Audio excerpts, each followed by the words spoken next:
Welcome to Vibrational Revelations. My name is Elena. I am Alejandro. And we have a very special guest today, and his name is Sean O'Leary. Sean is originally from Ireland. He's living in the United States currently.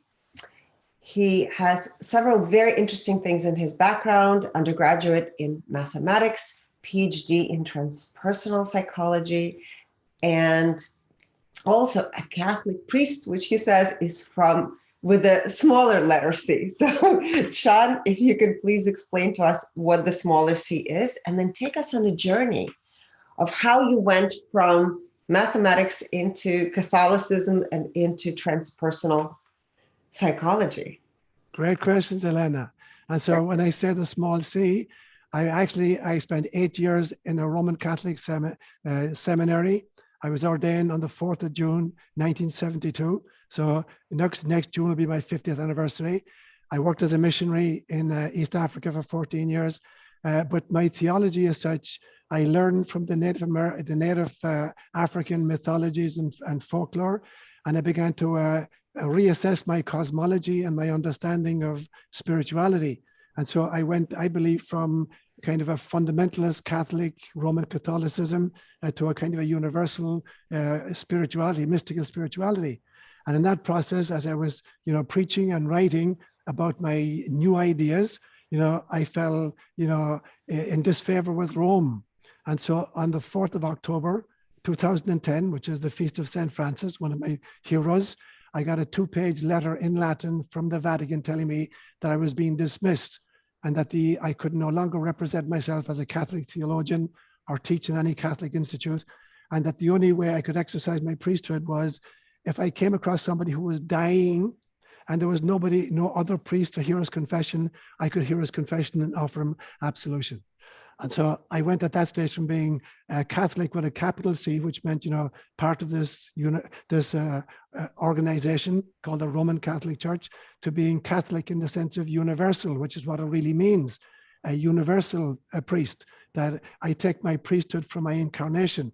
And one of the things I say to my own congregation every Sunday, as I begin the Eucharist, I celebrate the Eucharist every Sunday for my congregation, and I do it through Zoom now. And I said to them, every single one of you is a priest. Your ordination ceremony was your incarnation. And therefore, if you have the elements in your home, if you've got bread and wine and candles, I want you to offer and consecrate and receive communion in your own homes. And so for me at this stage, I'm a Catholic priest with a small c, because for me, the Catholic family is much bigger than and much more important than the institution which calls itself the Roman Catholic Church. So that's kind of a brief understanding of this small c. So you want me to give kind of more background to my own journey then? Yes, please. Okay, so I grew up in Ireland, obviously, as you can hear from my accent. I was born on the 8th of October, 1946. I've just celebrated my 75th birthday. And I was the firstborn of a firstborn of a firstborn. So I'm the firstborn of my parents. My father and mother were both firstborns in their family. And my father's mother was the firstborn in her family. So I'm the first great-grandchild. And my great-grandmother was still alive. In fact, I was almost 10 years old before she died. And I called her Muddy. I couldn't pronounce her name. We spoke a mixture of Gaelic and English in my home. I couldn't pronounce her name, so I called her Muddy. And everybody called her Muddy subsequently. And Muddy was a Christian mystic. For Muddy, the Mother Mary was more real to Muddy, my great-grandmother, than you and I are to each other right now. And so I spent the first 7 years in her company, listening to her, and she would speak aloud to Mother Mary. And I was privy to these conversations. And so then, the mystical world became as real as the physical world to me. And then at age 7, I went back to live with my other grandparents, where my grandfather was my maternal grandfather, whom I called Daddy Jim. And he was like a druid. He was a great storyteller. He was a consummate musician. He played the clarinet, the tin whistle, the concert flute, the squeeze box, the fiddle, and he was a great Irish step dancer. And so he filled up my mind with all of these great ancient Irish myths. And so I developed a great love for mythology, which I believe is the archived wisdom of a culture. You know, myth is not something that primitive peoples make up because they're not scientific. Myth is the encapsulation and the archiving of the deep wisdom of a culture, and they put it in story form because it's entertaining, it's informative, and it is transformative. And the purpose of any myth or any story is to transform the audience, not simply to entertain them, you know, or even to inform them. It does that as well. And so by the time, you know, I went to the seminary when I finished high school, spent 8 years studying theology, scripture, a little bit of philosophy.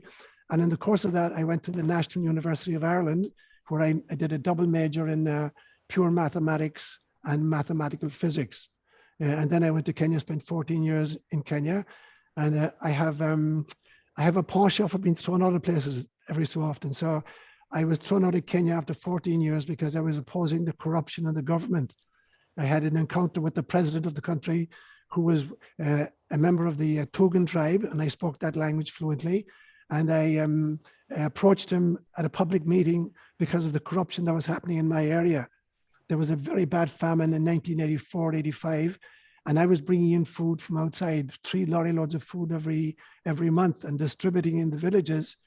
And a local politician was taking the food at gunpoint from his own people, using government troops and selling it. And so he and I clashed furiously. So I had this encounter with the president, and I was told I needed to leave the country. So I left there in 1986, spent a year in London studying Jungian psychology and learning hypnotherapy, which I included subsequently in my clinical work. And then I came to the States in 1987 and did a PhD in transpersonal psychology. So I'm now a licensed clinical psychologist in the state of California. And then I worked in the Diocese of San Jose for about 8 years. And then they found my theology too weird. I was advocating very strongly for women priests. And I was talking a lot about reincarnation, which I believe very strongly in, because I've had about 11 reincarnational experiences personally. And so I was ordered out of the diocese in 1995. So we set up an organization, you know, a non-denominational group of people who are interested in fashioning their own cosmologies, you know, and inquiring themselves. So it is called Companions on the Journey, you know, and that's the group for which I'm the spiritual director right now. Yeah, that's a brief kind of a yes. Thank you. Thank you for sharing that. I wanted to ask you your own awakening into realization to question things. So when you were trained as a Catholic priest and you were saying that you went to Africa, is that where a lot of your awakening and realization started happening for you as far as the system that you learned and what is actually happening? You must be psychic, Elena. That's exactly what happened. So I got to Africa. I'm 26 years of age. I'm, you know, Irish. I know everything. And I've lived the last year in the seminary that taught us something called community development, where you go into a new culture, you know, you'd figure out, you know, what the problem is in the area are, what the resources are, who the leaders are, what the solutions might be. So I've just learned Swahili, and I'm sitting one day at a meeting of the elders, that we call the Wazee, in 122-degree temperature on the edge of the desert out of doors. You know, and it's a very, very barren area. So I'm lecturing these old men, you know, I understand you're the leaders. I know what the problem is here. We need water. I've got a plan. I know resources in Europe that can help this, and then going on and on and on. I see this old man with this kind of bemused smile on his face. He puts up his hand, he says, "Can I ask you a question?" And I'm 26, I'm Irish, I know everything. Sure, fire it. And he says to me, and we're speaking Swahili. So what he says more or less was, he says, "Can you tell me why is it that for you Europeans, your only response to a problem is to want to solve it?" I'm thinking, dude, what the hell do you do with a problem except solve it? So I'm stuck. For the first time in my life, I'm stuck. So I said to him, "What do you do when you encounter a problem?" And I'll never forget what he said. He said, "A problem is an invitation to self-transcendence. And if all you do with the problem is solve it, life will just give you another problem." And I've never forgotten it, that a problem is an invitation to self-transcendence. And the thing is, when you accept the invitation to self-transcendence, then you have a far superior, kind of perspective. So when you come down to solving the problem, you're dealing with it at a much, much greater level, because you have a bird's eye view of what it involves. You're not making one change that causes difficulties, 2 or 3 years down the road. So I began to think about that. So I began to think about the fact that I'm living in a culture. I came here to educate these people, to take them from the darkness of their pagan ways to the light of Christianity. I began to see they have a wisdom, they've got mythology, they've got a spirituality, which is not just about Sunday worship, or not eating meat on a Friday if you're Catholic. So I began to look at the tenets of my own belief system. I examined my own cosmology. And, Socrates would say the unexamined life is not worth living. And the Gautama Siddhartha would call himself the Buddha, the one who was awake. And Jesus Christ would say, if the householder knew at what time the thief was going to break in and steal, he wouldn't go to sleep. So they're all talking about being awake.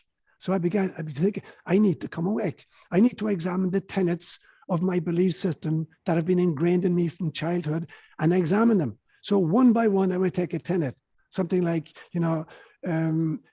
there's a man in Rome who wears a pointy hat.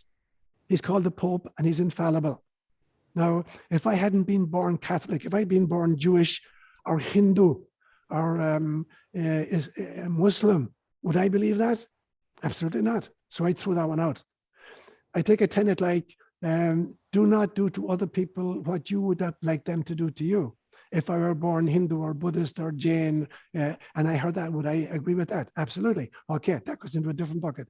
So I made 2 buckets of my belief systems, and you discarded a whole bunch. And I then created a whole new cosmology.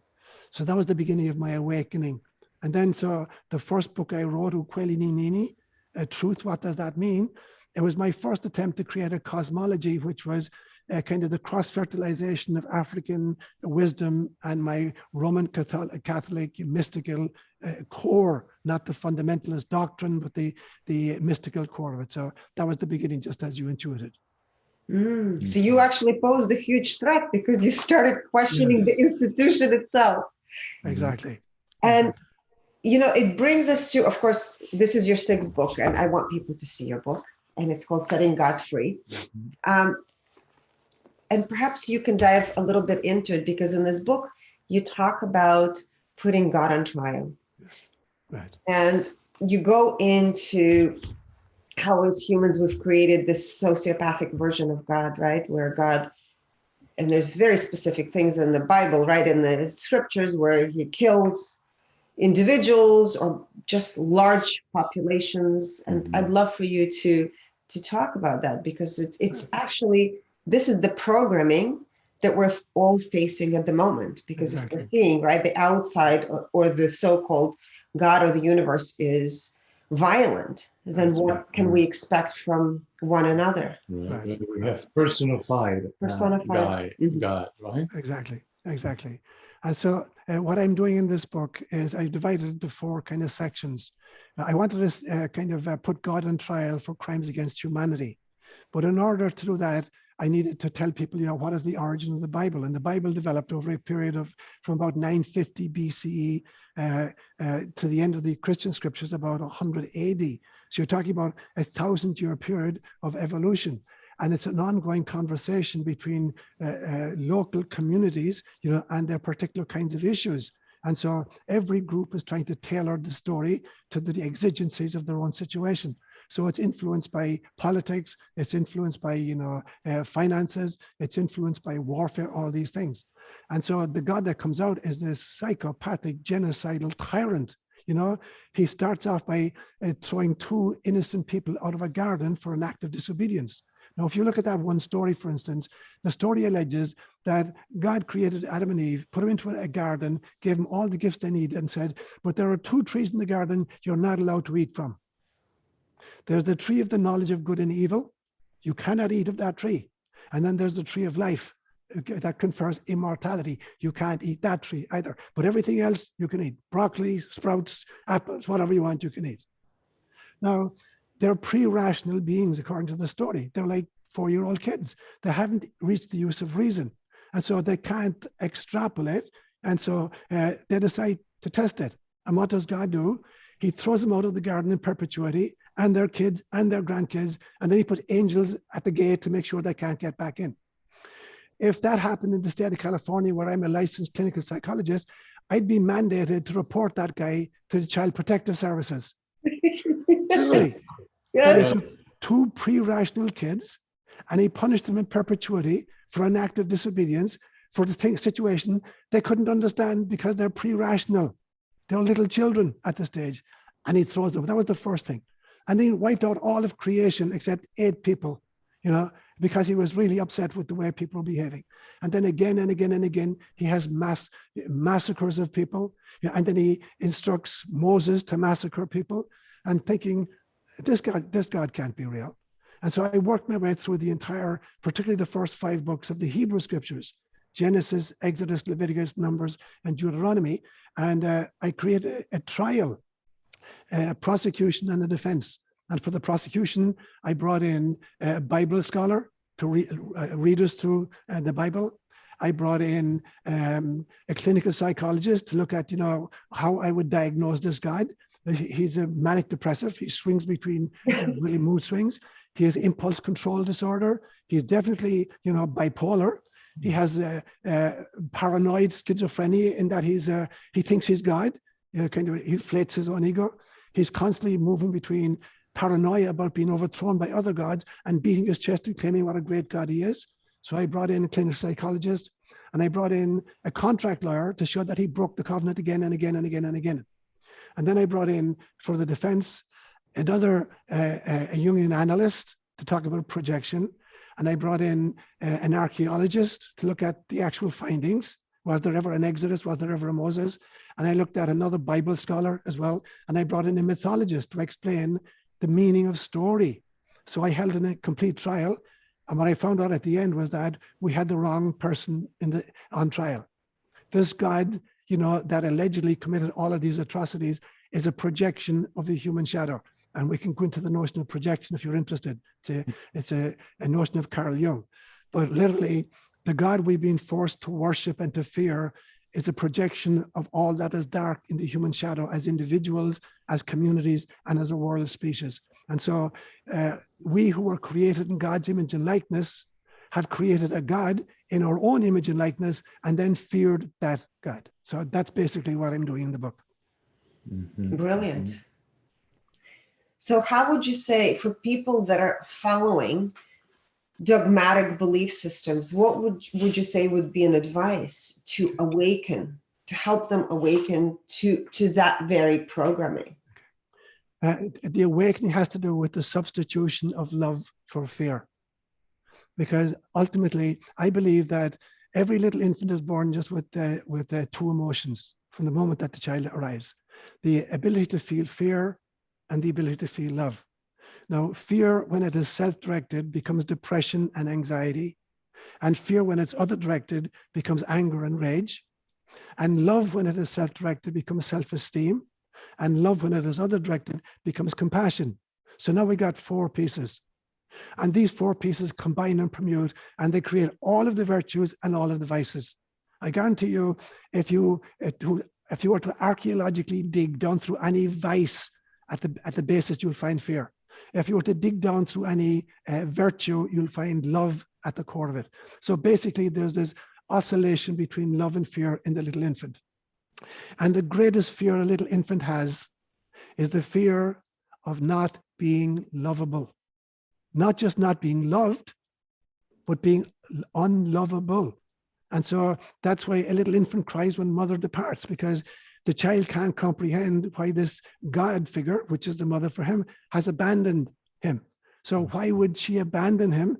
The reason must be, I am unlovable, because the child can't understand mother needs to go to the bathroom or go grocery shopping. So that when mother disappears, the child feels, oh my God, I'm abandoned. And I'm abandoned because I am unlovable. So that's the basic struggle in the human psyche. And we visit that in all our relations subsequently, whether it's interpersonally, intercommunally, or in our relationship to this sky being that we've called God. So we're oscillating between love and fear. And all of the mystics tell us again and again and again, God is love. In fact, I was just thinking a few nights ago, after our last conversation, if I had to define consciousness, they call consciousness the hard problem in science. And it's very difficult to come up with, a definition of consciousness. Mm-hmm. And in a dream about 2 or 3 nights ago, I got a definition of consciousness. And that I understood that consciousness is the primordial, pre-cosmic, love-saturated self-awareness. That's what it is. Mm-hmm. It's the primordial, pre-cosmos, love-saturated mm-hmm. self-awareness. And everything flows from that. The phenomenal realms, then that which we can experience is saturated with divine love. But we have created this monster. And so when you tap into your core, the thing that most attracts any one of us is the experience of loving another or being loved by another. And that is the orienting mechanism. That is what tells you God is present. That is where God is. And that fear is created, by the projection of our shadow material and the induction of fear-based dogmatic, control mechanisms of various kinds, whether they're financial or military or, economic or religious. And so orienting towards your core inner kind of GPS, and then following that guidance. And then you find God and you find love, and you realize that there is nothing except love. That even fear is the need for love. Fear is the kind of anxiety that I won't be loved. So it's even fear is love based. Just a lack of love, right? Exactly, lack of love, or a feeling that I don't deserve to be loved. Not only am I not experiencing love, I'm unlovable. Nobody could love me ever. So there's something deeply flawed about me, and religious systems, and control mechanisms latch onto that. And then they build fear into the systems, right? Like we're doing, in the world right now. You make people afraid, and they'll turn to any kind of a false god that can save them from their present predicament. And they give their power away, and they're easier to control, right? Absolutely, absolutely. So what's interesting is, because it brought me into realization, the fear and love, would you say that they're part of everything that is? Yes. Because it creates the contrast to experience more love. So fear is one of the ingredients, right? Absolutely. What we discovered is what we would call the shadows, right? So the shadow, we have shadow characters that are playing role in this reality as shadow, and of course those that are in the light. What's interesting in our revelations, and I'd love to hear from you as well, is a lot of the shadow people, true shadow players that we reveal are 100% in alignment with divine purpose, which is fascinating. And, we've discovered this testing people over and over and over using vibrational frequency analysis. Do you see that shadow somehow from a divine perspective plays an important role in acknowledging or revealing more of the light for the light to rise? Would you say that that is part of the stories, part of the myths that you've been going deep into, and part of what you've realized over the years as well? I think that's a brilliant question. It's a hugely complex phenomenon. So the first piece I would say is that I was walking along a trail. I live in the forest. I was walking along a trail a few days ago, a bright sunlight day. And there was a tree that was bowed over into it had created almost like a circle. And as I walked, the sun was shining through it, and it was creating a shadow to my right-hand side. And I was right inside of the middle of the circle. And the shadow of my body was situated right in the middle of this light shadow with the shadow of the tree around it. And I began to realize that, a shadow is an invitation to realize that I'm putting an obstacle between myself and the sun. And so in some senses, shadow plays a hugely important part in understanding the light, because the only way shadow can be created is by putting some kind of an obstacle in the path of the light. And often we take the light for granted, and we don't understand that we're in the light until the shadow allows us to see differently.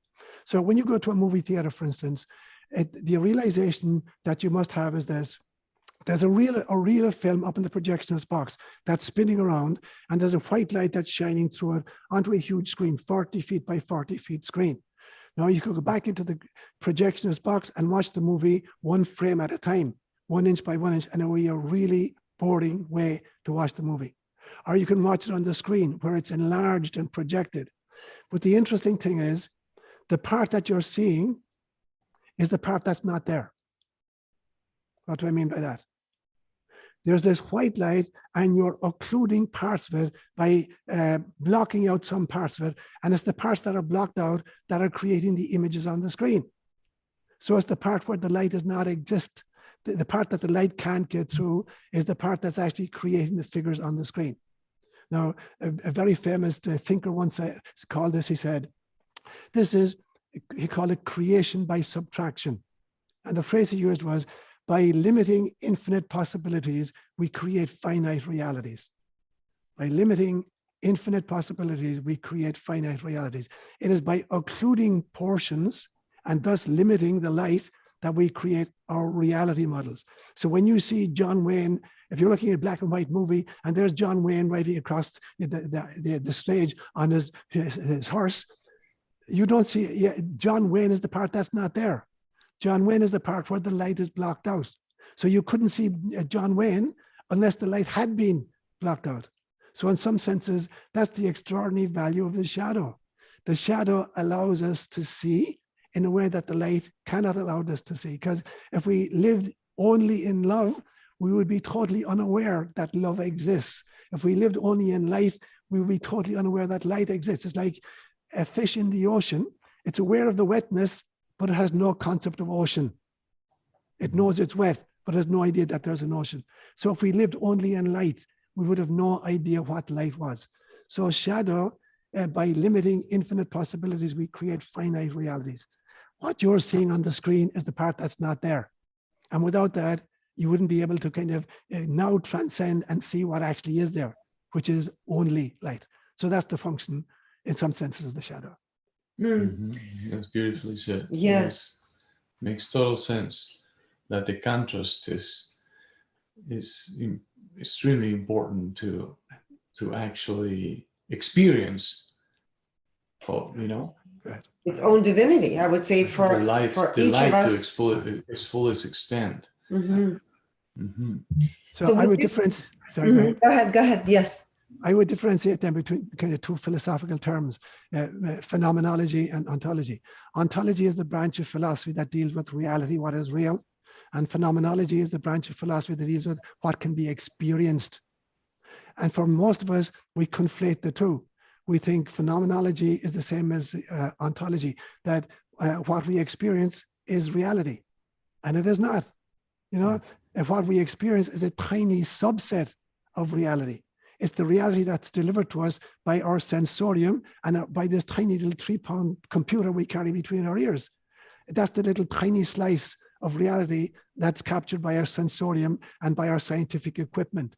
So phenomenology is just that little slice that can be experienced, but it is nothing like the totality. It's like, it's the difference between Shakespeare and his collected works. There's a lot more to Shakespeare than his collected works. He was a human being with a family and a wife and kids and lived in a place. And his collected works are a little slice of who he was.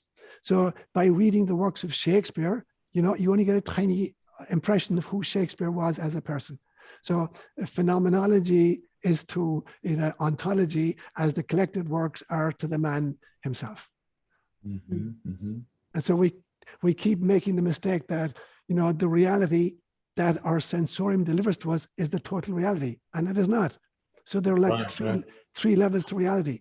There's the individual experiences, which becomes my reality, and then the culture does a kind of in mathematics, the intersection set between all of the people and their individual realities, and then there's a subset that we all have in common, and we call that the cultural reality. And it becomes almost possible to have an experience outside of that cultural reality because you'll be called crazy if you do. And outside of that is ultimate reality. It is God reality. And so when we think about reality, there's three subsets. There's the individual version of it, there's the cultural version of it, and then there's the ultimate version, which is the God version. And shadow allows us to transcend by identifying the fact that we're dealing with an incomplete picture. It allows us to access different dimensions and different levels of the soul in order to be able to engage with and encounter and experience many, many, many different levels of reality. The level at the etheric body, at the astral body, at the mental body, at the psychic body, at the soul body, and at the cosmic body. This is why in our work also we say we can't judge the shadow, because the shadow plays such an important role for us to acknowledge, and you talk about this a lot, to acknowledge our own divine essence, the God within. And I'd love for you to touch upon that when you spoke about Mary and Archangel Gabriel who came to her, and the message she received, and what does it mean for every human being on this planet? Great question, Elena. And so in the mystical part of Roman Catholicism is really beautiful. And there's a beautiful practice, a ritual called the Rosary. Anybody who was raised Catholic, going back a bit would understand that. And there were kind of 3 sets of mysteries that you prayed with the Rosary. There were the joyful mysteries, the sorrowful mysteries, and the glorious mysteries. And in the joyful mysteries, there was 5 mysteries in each section. There was the Annunciation to Mary by Gabriel that she was being invited to be the mother of the Mashiach, the Messiah. Then there's the visitation to her cousin Elizabeth, who's an old woman who's gotten pregnant. And then there's the nativity, the baby is born. And then at age of 8 days, there's the presentation of the child in the temple. And then at age 12, he's lost in the temple. So I began looking at that in much more depth. What does that mean? What does it mean that 2,000 years ago, a messenger from God approached a young woman in Galilee and asked if she would be the mother of God? Now, the truth is, that is the invitation extended to every single soul who volunteers for incarnation. This didn't just happen once 2,000 years ago to a beautiful advanced soul called Mary of Galilee. It happens to every single one of us. Every single one of us volunteered and said to God, send me. I will be a God carrier. I will come into the world and I will try to be a light bearer. I will try to wake up the world to its cosmic origins and to its divine core. But then when we're born, there's this extraordinary amnesia created for who we are. And so we who are outside of space and time are now bound by this tiny little physical body, 8 pounds of body, and we have to deal with a little laptop which we carry between our ears. And then we have this, we're foisted into a chronology, a notion of time, which doesn't exist outside of incarnation. Time is an artifact of a particular state of consciousness. And now we have to operate with time, with space, with this tiny little body, and we're dealing with amnesia for the fact of who we really are, how we volunteered, what we volunteered to do, and we spend our entire lifetimes, chasing baubles. And Mary was aware of why she had come, and so she said, "Yes, I will do it." But every single one of us, was given the same invitation. Will you agree to be a mother of God? Will you agree to be a God carrier? Very famous, I think, probably the greatest Christian mystic of all time, Meister Eckhart, in the late 1200s and 1300s, said very famously, on a Christmas homily he gave one time, he said, "Of what value to me is it that my God was born of a virgin 1300 years ago? If he's not born again, in my time and in my heart, every single one of us was meant to be a mother of God." And I believe that at the core of my being. Every single human being volunteered to be a God carrier to planet Earth. But 95% of us are asleep at the wheel. And that's what we do. When Mary and Elizabeth then encountered each other, Elizabeth is 3 months pregnant, and she is a woman who had never had a child and was way beyond childbearing age, and she's pregnant with the child who will become John the Baptist. And when Mary greets her, the child leaps in her womb. And Elizabeth says, "Oh my God, as soon as you arrived, the baby in my womb leaped for joy because he recognized that you're carrying God." Now, Elizabeth also was carrying God. It wasn't that just, John the Baptist in utero recognized the only son of God in Mary's womb. It was that one, a soul recognized the other soul. I call that the Christian namaste. The divine in me recognizes and honors the divine in you. And then there's a beautiful prayer. Mary says, "My soul magnifies the Lord." Now, as a small boy, I couldn't understand what did that mean, because I knew that Mary was this extraordinary soul, but to magnify means to make something much bigger than it originally was. So how could Mary, as a human being, magnify God? I couldn't understand it. And then about age 7, I had an experience and I suddenly clicked. I found a magnifying glass that fell out of my grandmother's eyeglasses, and I started experimenting with it. And my father had a motorbike. It was a BSA 250cc motorbike, to which he went to work every day, which is about 7 miles away. We live in the countryside. I started setting fire to stuff with the magnifying glass, piece of paper, and then straw. And then I set fire to my father's motorbike, to the saddle on the bike right next to the petrol tank. And he ran out and hit me upside the head and got a fistful of dirt and threw it on the petrol tank. Otherwise, it would have exploded. And I understood that day what Mary meant. Here was this sun 93 million miles away, this huge fiery orb. But it could not set fire to my father's motorbike on its own. It needed this tiny piece of glass to do it. And that's what Mary was saying. I am the tiny piece of glass that magnifies God's effect in planet Earth. But the glass had to have two factors. It had to be clean or clear, otherwise it's going to diffuse the rays. And secondly, you have to find the exact focal length. If it's too far away, the rays have focused and they're spreading again. And if it's too close, they haven't focused yet. So you have to get the exact focal length.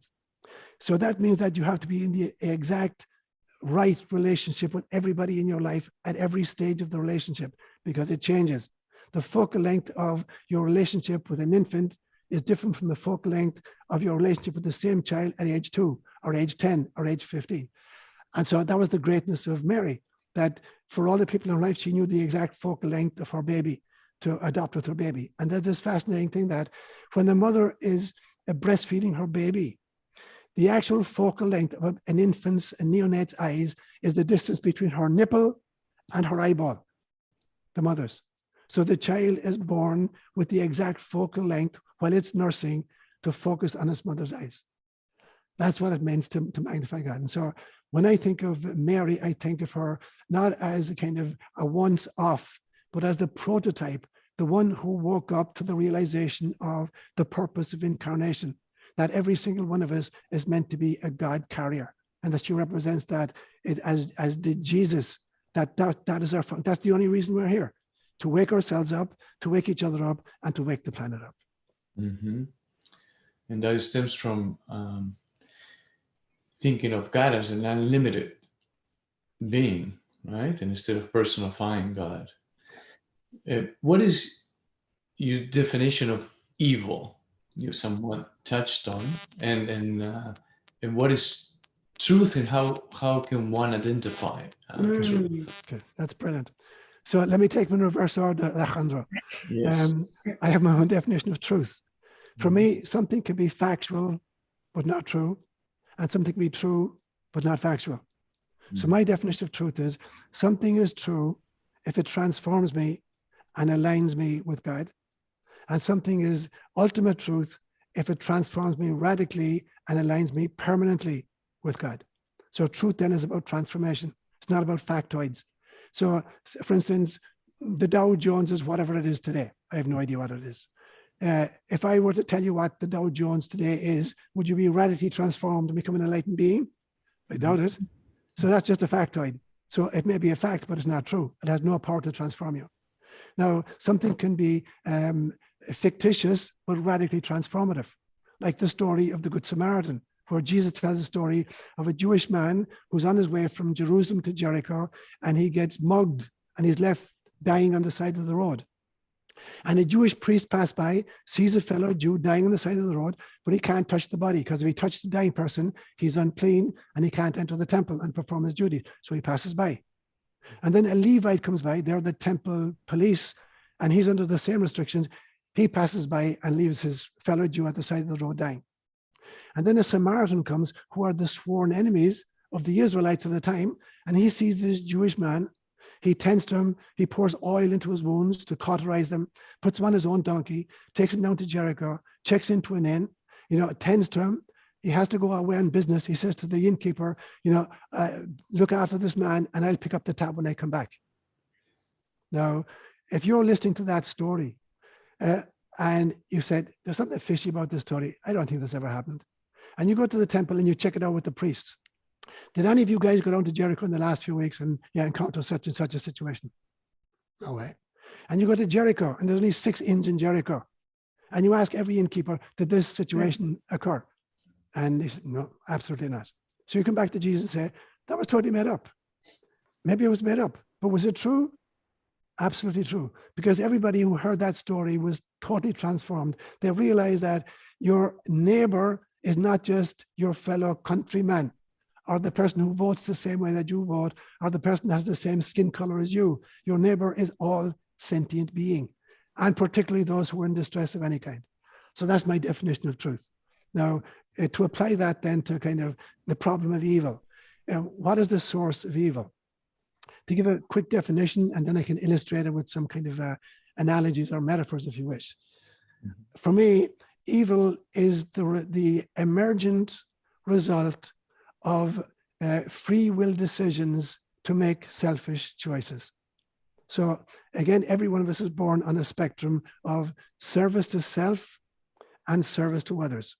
And a little infant is born at the end, at the service to self end. It wouldn't survive otherwise. It needs mother's milk. It needs cuddling. It needs love. It needs warmth. It wouldn't survive even physiologically without this. So we're all born at that end, service to self.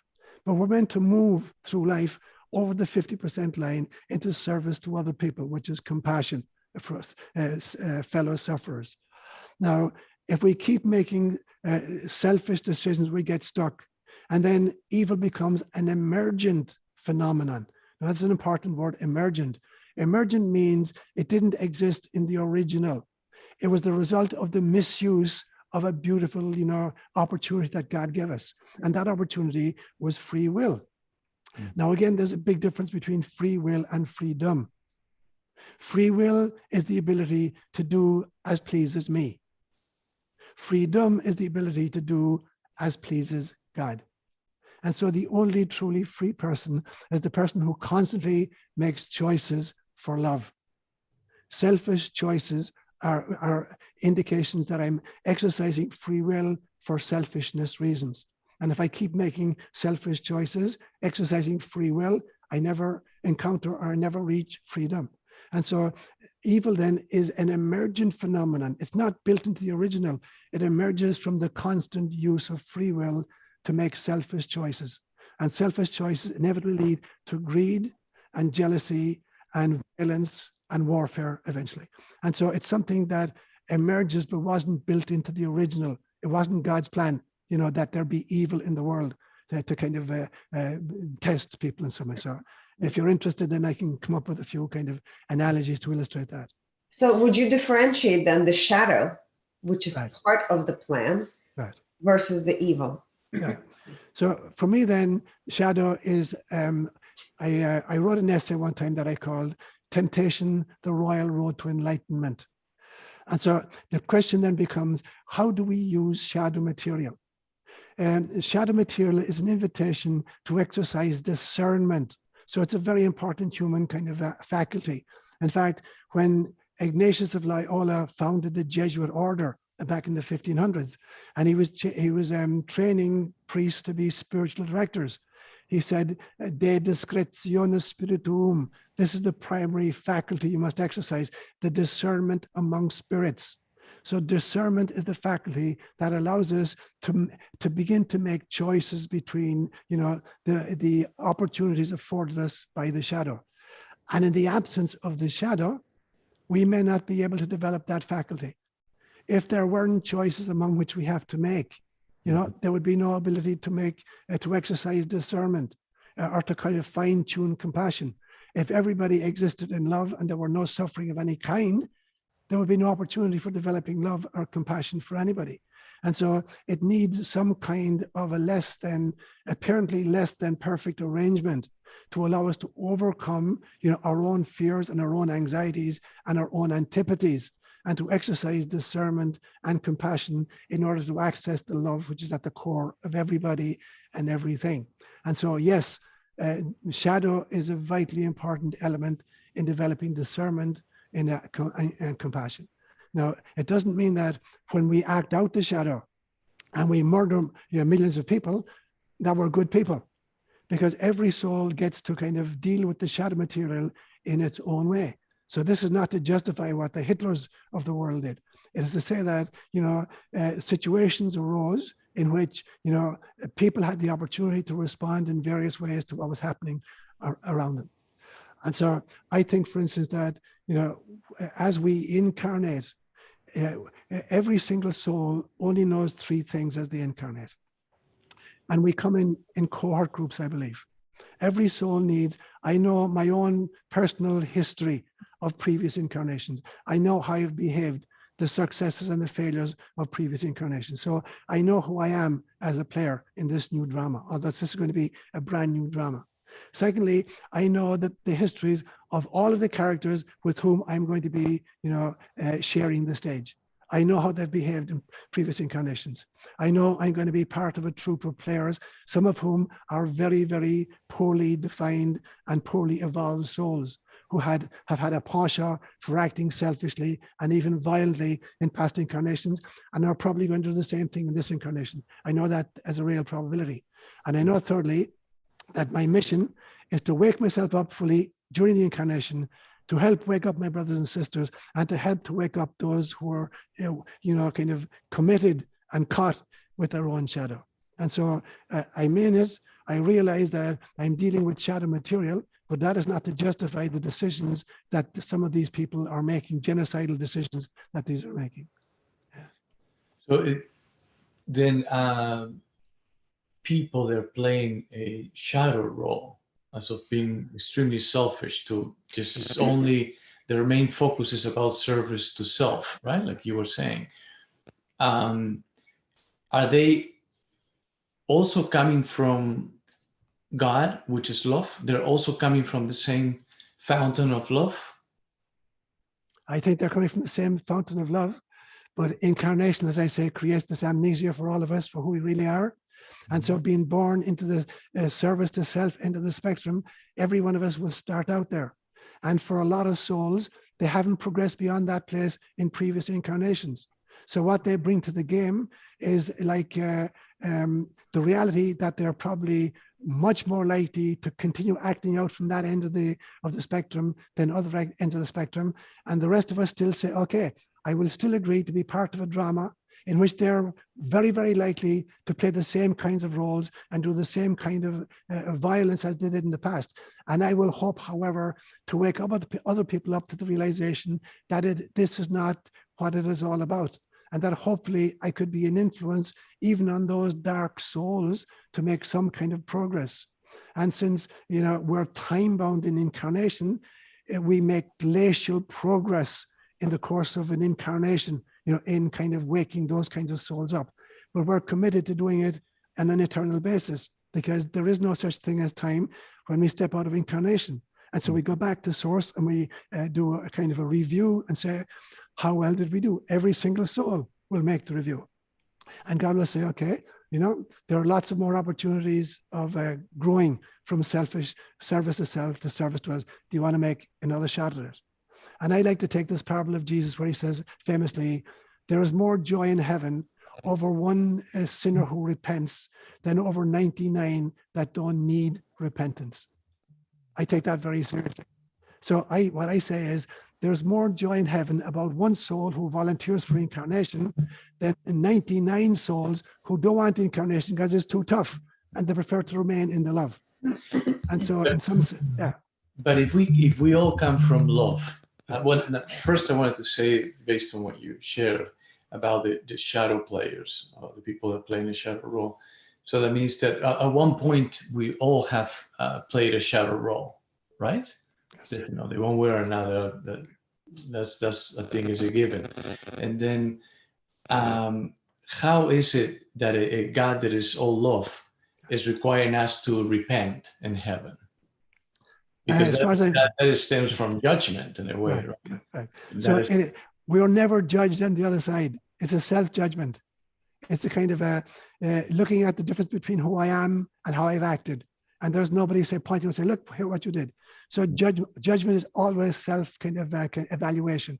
I don't even like the word judgment. I differentiate between judgment and evaluation. Judgment is the ontological prescription of a person or a place to evil. So, judgment is saying, X is a bad person or Y is an unhappy circumstance. That's a judgment, is putting a person or a situation into a pigeonhole. evaluation is the determination of the appropriate response to make to a person or to an event. So I'm not in favor of judgment. I'm in favor of evaluation. If I meet a Hitler character in this incarnation, rather than pigeonhole him and judge him, I want to say, what is the appropriate response to a Hitler character in this incarnation? And it is to confront, whatever way I can, and to try to live my life in the opposite way of living out of the light. But it is a confrontation. That is not to pigeonhole or judge, but it is to evaluate what my appropriate response is to be. So at the other side, there is no judgment whatsoever. There's only this self-evaluation of, how do I need to proceed in a similar situation in a future incarnation? I totally agree. Yeah. So I come down on this side then, and I get the opportunity of growing further in this situation. So there's no judgment whatsoever. It wouldn't be a judgment day, then evaluation day, which absolutely.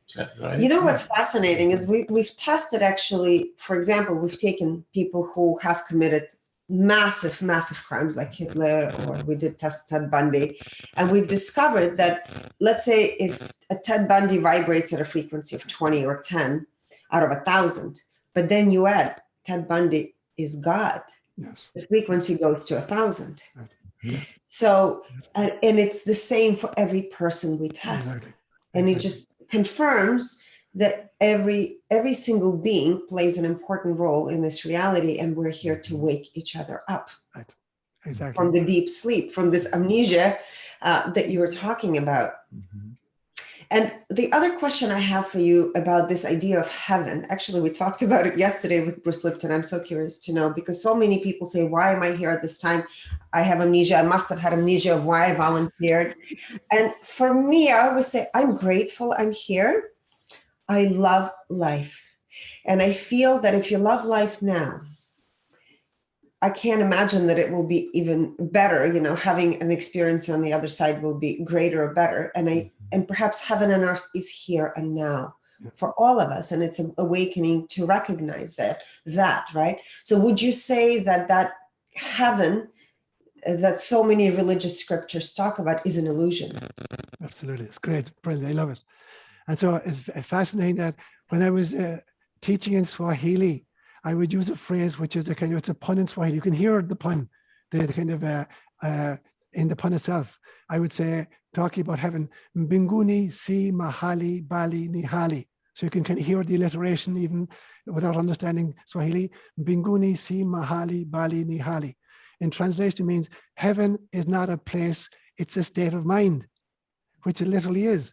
And so when Jesus is talking about the kingdom of heaven, the New Testament is written in Greek, but in Luke's gospel, he uses the phrase, the kingdom of heaven is en mesoi. And the Greek phrase en mesoi means both within you and among you. So it's an intrapsychic phenomenon, and it is an interpersonal phenomenon. It's a community phenomenon, an individual phenomenon. It's within you and it is among you. There is no place where heaven is not. So everything is contained in anything, and everyone is contained in anyone.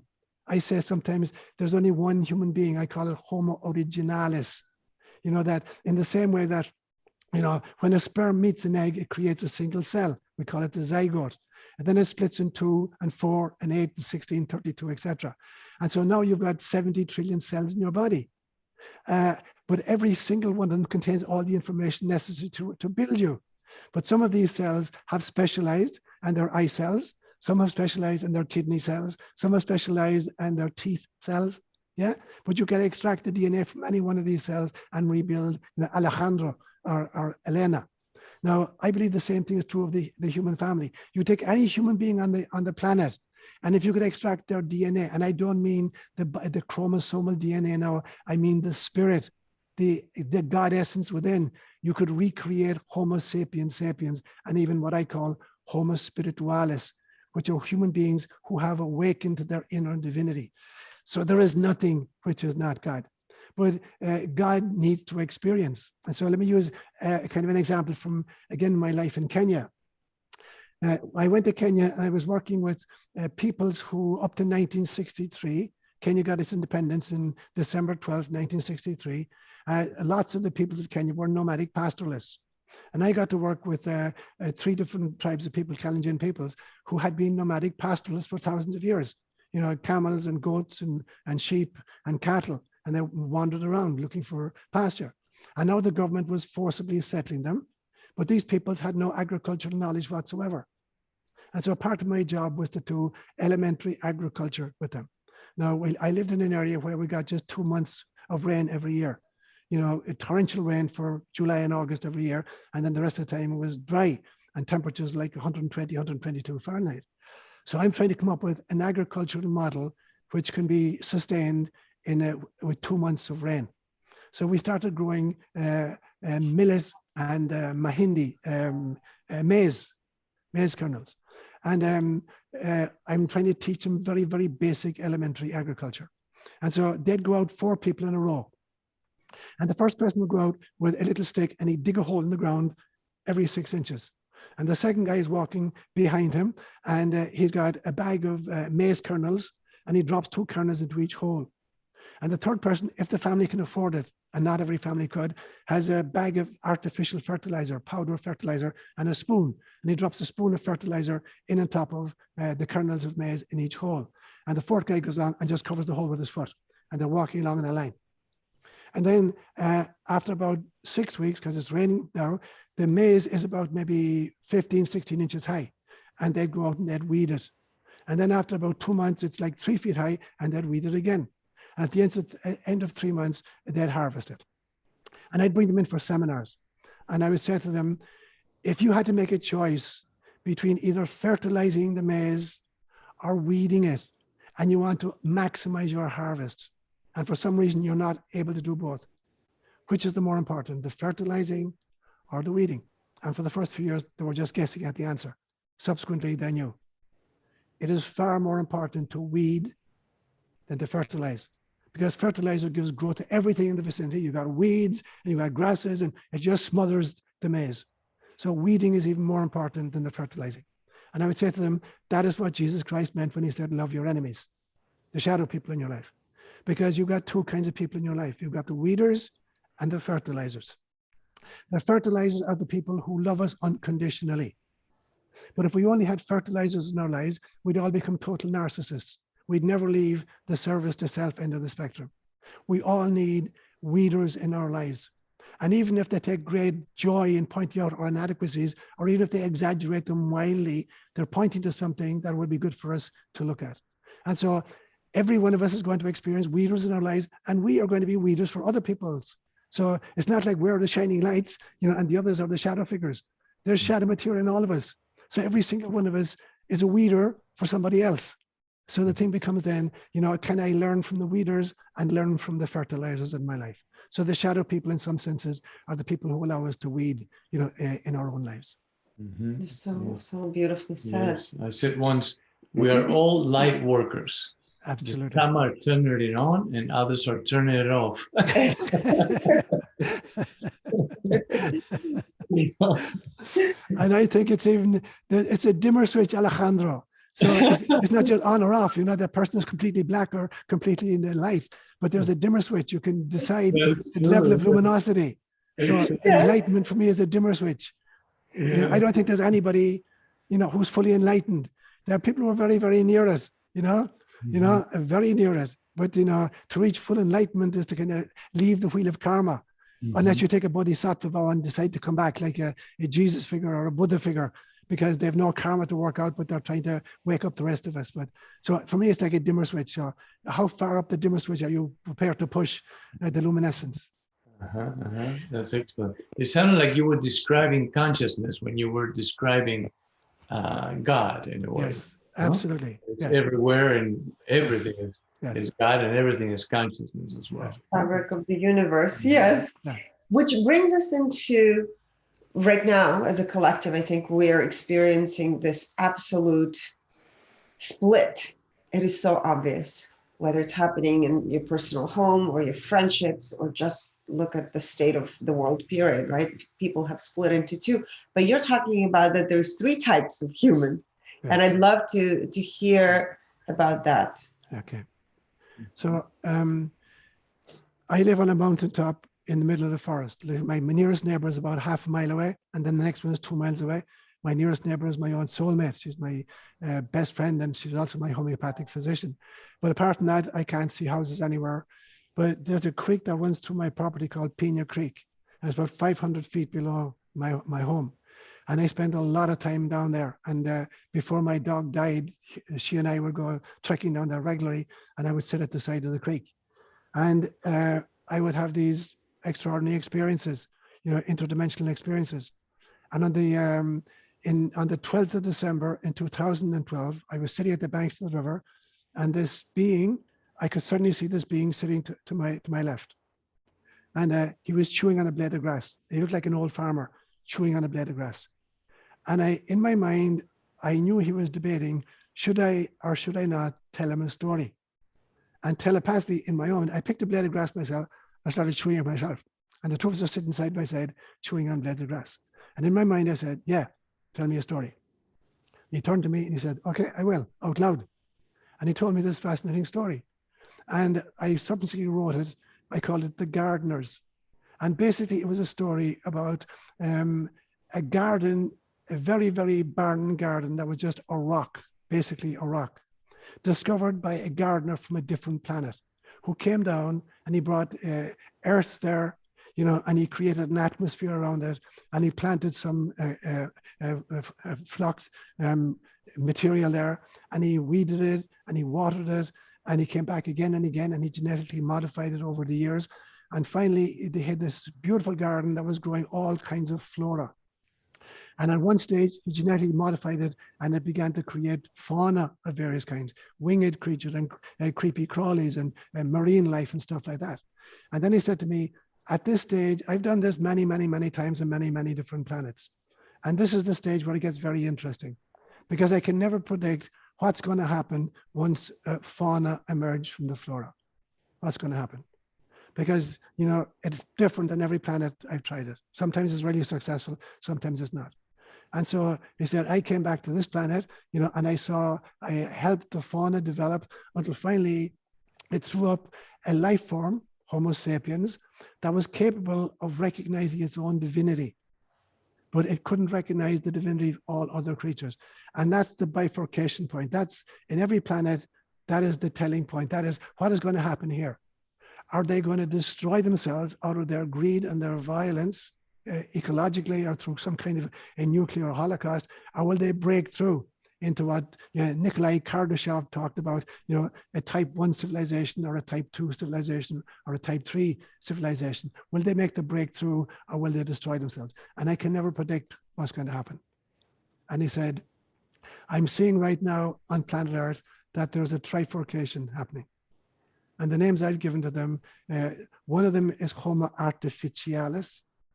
And it's a group of humans who are being programmed and modified in various ways to become cyborgs or just robots. And there are many ways in which this has been done over the last 40 years. So there will literally just be robots or cyborgs in the service of the second group, whom I call Homo sociopathicus, people who are dedicated to greed and to violence and to warfare. And thirdly, Homo spiritualis, people who are waking up to their own divinity, and are accessing their own godhood. And he said to me, here's the job. I cannot predict which way it's going to go. In other planets, it's gone in various ways. Some have made the breakthrough into much higher forms of love and light, and others have destroyed themselves. So you're at a stage right now on your planet where it's up to you to decide. And so for me, it became a clarion cry to say, no, there is no way I will agree to become Homo artificialis. And my job is to try to confront Homo sociopathicus. And my other job is to try to wake up the other lions, the other awakening ones, to the realization that we need to kind of to fight for the soul of the planet itself and not allow Homo sociopathicus to win the day. And so that's where we're poised right now. So it's a moment of extraordinary opportunity, because nothing, wakes up people as quickly as a global crisis. In the absence of a global crisis, people just kind of wake up temporarily, put a Band-Aid on a small problem, and then go back to sleep. unless there's a crisis of global proportions that wakes up enough people, and wakes them up sufficiently that they will never again go back to sleep, and are prepared to carry out major renovations of all of the structures of our planet, our agricultural policy, our financial policy, our educational policy, our medical policy, our religious policy, our political policies. Unless we're prepared to radically redo those, Homo sociopathicus is going to win the day. But in my own soul, I know that Homo spiritualis will win, but we're in for one hell of a fight. Would you say that these Homo artificialis, or where is this agenda coming from? That's the question. Is it from extraterrestrial forces that are bringing this on Earth? Or just humans that have a different perspective? So it is a multifactorial equation. So I did a retreat for my own community in March of this year, a 3-day retreat, where I looked at the problem of evil over the course of 6 lectures. And my opinion was that it is a multi-factored equation. And so if you look, for instance, at a kind of fundamentalist religion, it says all evil comes from human disobedience to God. That's the story of Genesis. That's a simplistic analysis of it. When you look at the teaching of Jesus, he says it's from 2 sources. He calls it the world, fundamentalist religion, and secularism, the demythologizing of the world. And secondly, through the demonic spirits, extraterrestrial or certainly non-human entities. When Paul came on the scene, he talked about 4 origins for it. He talked about the very same thing as Jesus, demonic forces. He said, our battle is against the forces, the dark forces of the heavens, and the controlling forces of planet Earth, and the flesh itself, and law, the institution of law, particularly bad law that makes it almost impossible for people not to be lawbreakers and therefore be punished and create a punishment as a modality. So Paul is talking about 4 different possibilities. In my own analysis, I looked at, extraterrestrial influences. I looked at the fact that evolutionarily speaking, we are descended as Homo sapiens sapiens from lower life forms. We came from mammals, who came from previous life forms that, inhabited spacesuits, where predation, predator-prey was part of the journey. Animals killed each other in order to eat. Even chimpanzees in Gombe, Tanzania, shockingly practiced infanticide, and the genocide of other groups of chimpanzees. So we literally inhabit spacesuits where we've kind of inherited a predilection and a predisposition for physical violence, even to meet our food needs. So that's a factor that we inhabit these things. So it's not that we came down here, in a kind of a spacesuit, which had no kind of a predisposition to violence. So I look at all these factors. I look at our use of free will. I look at, what I understand by karma, and I factor all these in. For me, there's like 5-6 different factors that come together to create a predisposition and a predilection for acting out both our animal nature and the kind of the agenda of beings who literally get energized from human distress. In the same way that, can you imagine, that human beings get off, psychologically by having 2 dogs fight each other to death, or by, having cockfighting where they kill each other, or getting into 10,000 people in a boxing arena where 2 men are beating the crap out of each other. Yeah, kill him, kill him, kill him. So that human beings literally get off emotionally on witnessing the distress of other human beings, that it might well be that there are extraterrestrial forces who literally are psychic vampires, who literally feed on human distress. And in order to create an appropriate menu, they create war situations and greed situations where on a regular basis, they replenish their pantry. So I think there are many, many factors. And as Homo spiritualis, we need to realize that we're contending against all these and have to elevate beyond all 5 of those factors. Yes, and it's interesting because what we're also realizing through testing many systems is there is this spiritual bypassing where the light is also being hijacked when people are going into all these so-called journeys, right? Using external substances to bypass the actual life experience. And this is also where we feel that this hijacking happens. We've been able to see it in people's biofield readings as well. The use of psychedelics. Right? Yes. Right. So I got an interesting hit on that, and I haven't done psychedelics myself. But for me, it's like there are many ways to experience altered states of consciousness. But there's a difference between an altered state of consciousness and altered stages of consciousness. Anybody can have, altered states of consciousness. You do it when you're dreaming at night, when you're sleeping at night, in meditation of various kinds, in psychedelic substances, you can alter your state of consciousness. The example I use is, if I wanted to climb, a mountain, let's say it's 15,000 feet, let's say Kilimanjaro. Kilimanjaro is about 17,000, and it's right on the border of Kenya and Tanzania. And so I saw it regularly.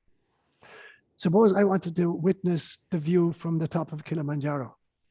And there are two ways of doing it. Now, this isn't quite possible, right? Imagine they made a cable car to the top of Kilimanjaro. There isn't one, not yet at least, thank God. But they made a cable car to the top of Kilimanjaro. So I can step into a cable car, and in an hour and a half journey, I can ascend 17,000 feet, and I can see this extraordinary panorama. And now I understand, wow, this is amazing. I know where the towns are situated. I can see the animal migration pattern. Now I come back down. Now, if I were to take a trip up Kilimanjaro, it's going to take me 5 days. Round trip is going to take me 5 days. And during that process, I'm going to have to experience cold. I'm camping out. I'm going to be bitten by mosquitoes. I'm going to have to light campfires. I'm going to have to cook my food. So by the time I get to the top of Kilimanjaro, I've had a totally different experience. I'm looking at the same scenario at the top, but I have a totally different experience in getting to the top and then coming back down from the top. Now, for me, that is using psychedelics as a cable car to have an experience and then repeating that experience ad nauseum. But I'm not growing at all. I am experiencing a state of consciousness, but I'm not experiencing stages of consciousness. I'm not growing in the process.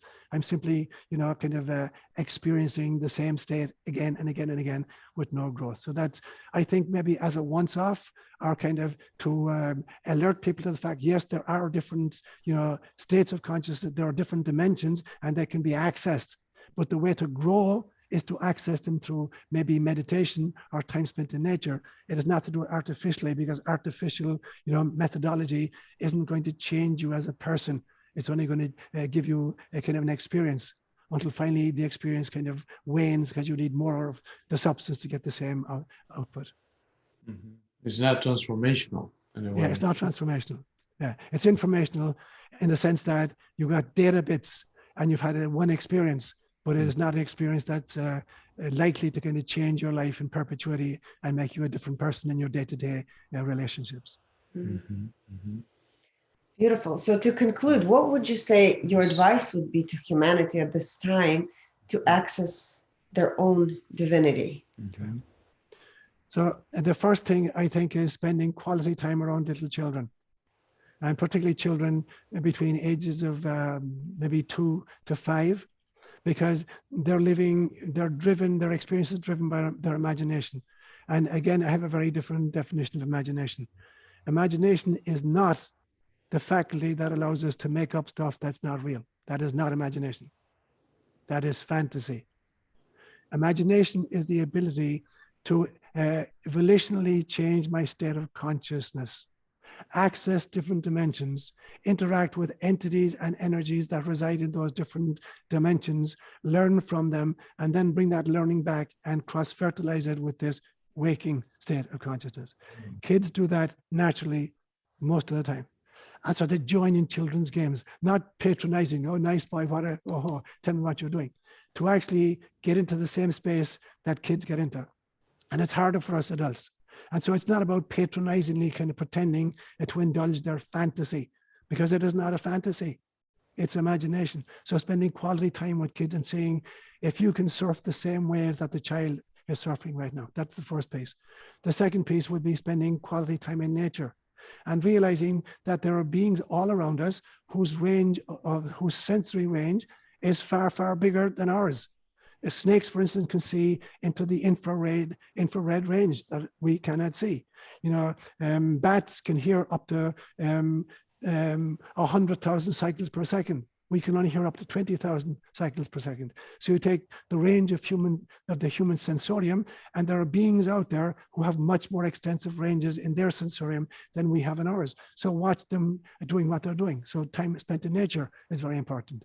I think meditation is vitally important. Laughter is very important. The entire function of life is to laugh at the illusion that we've bought into since we were born. And it's not a derisory laughter. It's a laughter at the realization that I really thought that I am this spacesuit, not realizing that this is just a role I'm playing. So there's a role self that I call Sean. And then there's a soul self, which is eternal, which was never born and will never die, which is a holographic fractal of source. And then there's source self, of which everything is simply a manifestation. And so meditating like that, I'd say for just off the top of my head, there'd be 3 important practices. That is That's so beautiful. beautiful. Yes, very profound, and I totally agree. It's definitely the way.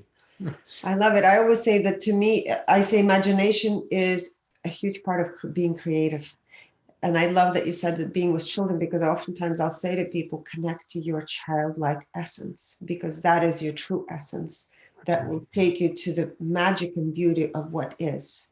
Absolutely. Yes. Absolutely. Nature has a great way of reminding us to do that. So thank you, Sean, so much for being here with us. Thank you. And for sharing. And where can people find you? So my website is Spirits in Spacesuits.